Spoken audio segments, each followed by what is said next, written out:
And we've been looking ahead of Sunday's German election that will see the end of Angela Merkel's 16 years in power. At the country's green credentials, the climate has featured heavily in the election campaign. But is Germany as green as it would like to think? Simon and Vicky, thank you so much for joining us. Simon, let's start with you. Just how green is Germany? Germany's not that green in that about a quarter of its electricity is coming from coal-fired power stations, very polluting, and is coming from the worst kind of coal, lignite. And it doesn't have a phase out until 2038.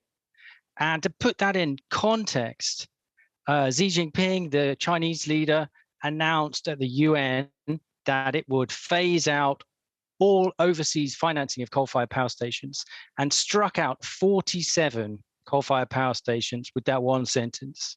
And that's about the same carbon emission stocked as Germany's emitting with its coal-fired power stations today. And on cars, it doesn't have any phase-out date for ending the sale of new petrol and diesel cars. And without that, and with the coal, the Supreme Court in Germany said that Germany's climate policies were unconstitutional because young people wouldn't have a good life in the future because these policies were not consistent with the Paris Agreement. Mm. It's interesting, isn't it? A recent poll found that 65% of Germans are in favour of stricter measures to fight climate change. Vicky, what do you think? It's interesting that the Greens are in third place. You'd think with that sort of public support, they'd be right up there in first, wouldn't you? You would indeed, but of course we must remember that Germany is a major manufacturing country. It has a much larger percentage of manufacturing as GDP than is the case in the UK. So phasing out all that, because lots of energy intensive sectors there, which will find it difficult to move to using cleaner energy, because basically not much cleaner energy is necessarily supplied. And what is going on right now, of course, is that Germany is relying heavily on gas that comes out of Russia. It has said it's going to stop any new nuclear, and of course that's being phased out.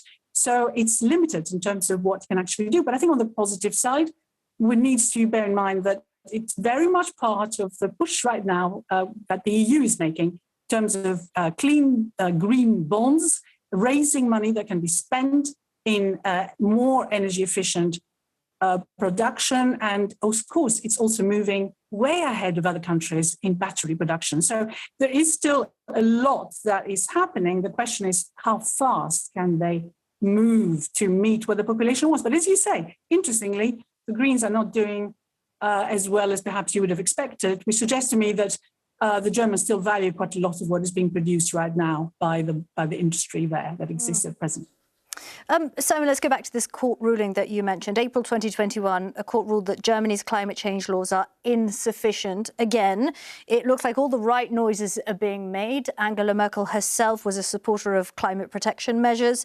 Do you think we are going to see a change after these elections, that change will actually take place and it won't just be talk? Well, I think it's going to be difficult to say, and that's because the German electoral system is different from the UK, and they will have a coalition. But if it's a coalition between some of the left parties and the Green Party, then that probably gives the greatest chance of really shifting policies towards a much greener agenda, whether that's green homes, electric vehicles, and getting their electricity supply onto renewables as fast as possible.